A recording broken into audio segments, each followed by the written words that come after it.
Je voudrais d'abord vous remercier de me donner l'occasion de parler de la notion importante de communication financière pour les entreprises.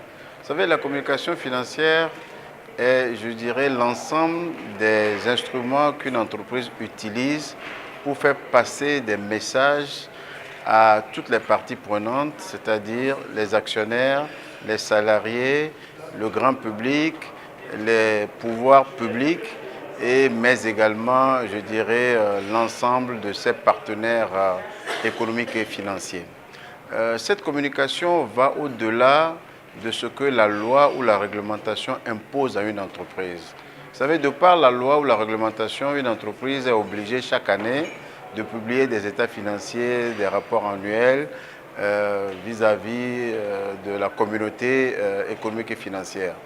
Mais cela ne suffit pas pour les investisseurs et pour les partenaires de l'entreprise à bien comprendre sa stratégie, à comprendre la mise en œuvre de sa vision et à valoriser l'entreprise. Donc la communication financière est une communication qui va au-delà des aspects légaux et des aspects réglementaires et qui donne l'opportunité à l'entreprise de parler de sa stratégie, de sa vision, de ses produits, de ses innovations, de son positionnement, de son organisation, de son marché.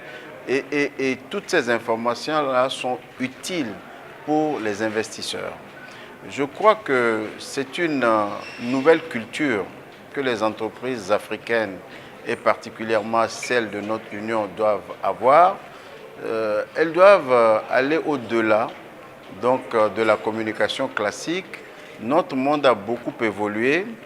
Il y a beaucoup d'attentes vis-à-vis des entreprises et elles doivent donc adopter une vraie stratégie de communication financière pour combler ces attentes-là.